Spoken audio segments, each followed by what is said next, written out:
कोई बुरा या गलत नहीं होता, बस अचेत होता है। अपनी सीमित सोच और पूर्व जन्म के संस्कार के कारण दूसरों का बर्ताव आपसे अलग है। उनके प्रति करुणा का भाव रखें।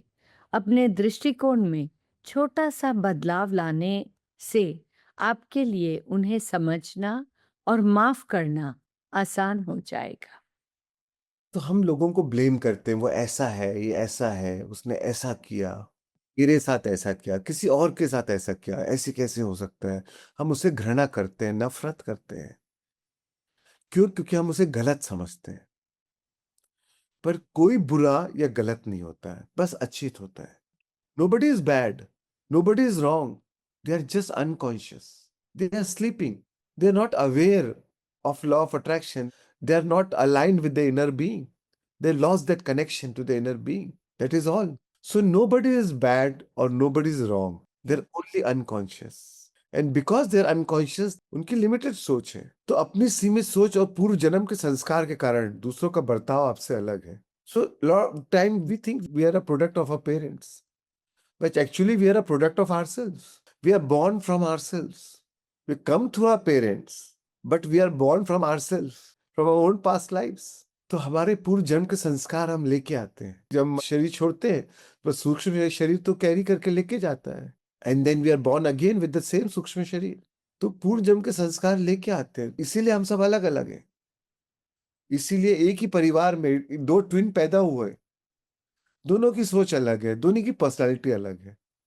Same parents, same upbringing, same schooling. Why? Because it is not just that. They also born from themselves, from their own past lives. They're carrying their inclinations, their desires, their tendencies, their belief system from their past lives. Subconsciously, unconsciously. They are also not aware. And many times they do wrong things, what we call as bad things, from that unconscious state. But they're innocent. गलती उनकी नहीं है, वो अचेत है. सो कोई बुरा या गलत नहीं होता है, बस अचेत होता है. अपनी सीमित सोच और पूर्व जन्म के संस्कार के कारण दूसरों का बर्ताव आपसे अलग है.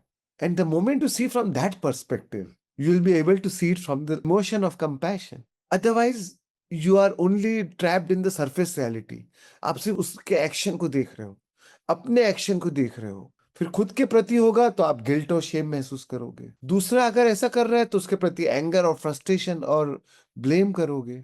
Both are wrong, both are violent behaviour. Feeling guilt and shame for your mistake is another violence towards you.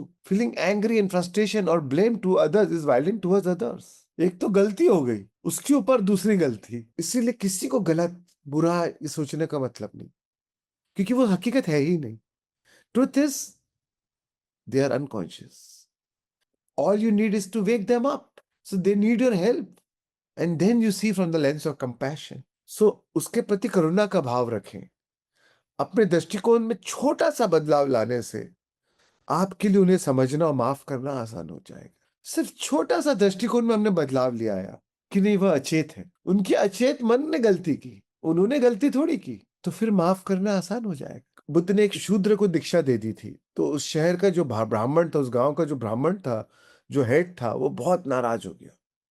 वो बुद्ध के पास गया, बुद्ध उनको गाली बकने लगा, बुद्ध को चिल्लाने लगा, आप ब्राह्मणों का अपमान कर रहे हैं, एक शूद्र को आप कैसे अपने संग में जोड़ सकते हैं, कैसे उसको दीक्षा दे सकते हैं. बुद्ध सुनते रहे, सुनते रहे, सुनते रहे. खूब चिल्लाने लगा, जोर जोर से गाली बकने लगा. बुद्ध सुनते रहे. बुद्ध के जो शिक्षक है आनंद वगैरह उनको बचाने लगे बुद्ध को कि आप बुद्ध से ऐसे कैसे बात कर सकते हैं. बुद्ध ने उनको चुप कराया कि जब मुझे प्रॉब्लम नहीं तो तुम्हें क्या प्रॉब्लम है. आनंद को चुप कराया. थक हार के वो चला गया वापस. बट रात भर उसको नींद नहीं आई, ग्लानी में. जब फर्स्ट डे चिल्लाते रहा तो बुद्ध से सिर्फ एक ही चीज बोली, और बोलो, और बोलो. और कुछ नहीं कहा बुद्ध ने उन्हें. रात को उसको नींद नहीं, उस ब्राह्मण को, उसको गिल्ट लगा, शेम लगा, ग्लानी में. नेक्स्ट डे वो आया और बुद्ध के चरण पकड़ लिया कि मुझसे गलती हो गई, मुझे माफ कर दो. बुद्ध ने कहा मैं तुम्हें माफ नहीं कर सकता, और रोने लगा. नहीं नहीं, मुझे माफ कर दो.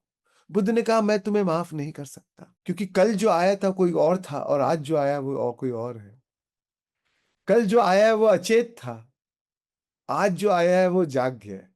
तो आज जो आया है वो दूसरा इंसान है, कल जो था वो दूसरा इंसान है। तो माफ तो मैं उसको करूंगा ना जिसने गलती की। आज तुम जागे हो, तुमने तो गलती की ही नहीं, तो माफ क्या करूं?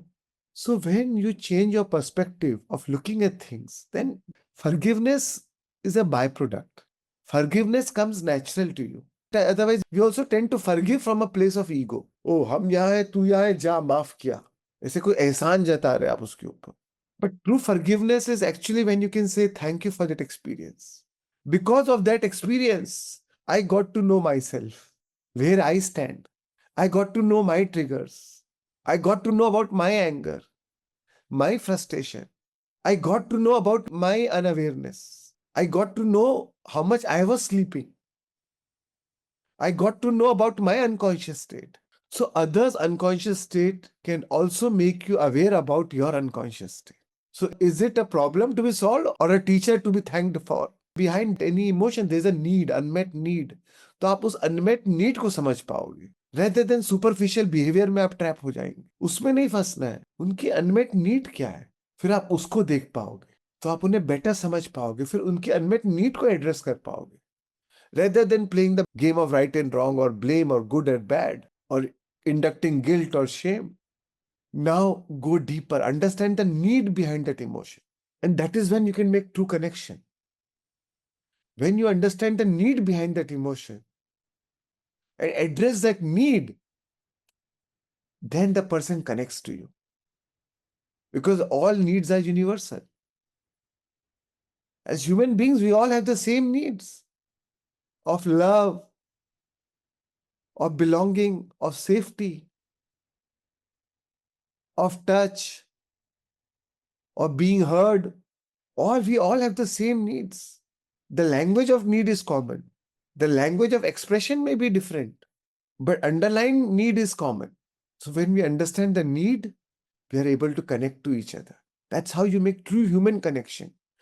That is where authentic connection comes from. And even when you are feeling angry or frustrated, then express the need behind the anger rather than the anger. When you communicate from the language of need. Without suppressing your need, you understand others' need and also express your need. Otherwise क्या होता है, उसने चिल्लाया हमने चिल्लाया, उसने चिल्लाया हमने चिल्लाया, then it is about ऐसा क्यों बोला, ये क्यों किया, right wrong उसी में उलझ गए। ना उसने आपकी नीड को समझा, ना आपने उनकी नीड को समझा। वो बात तो एड्रेस हुई ही नहीं।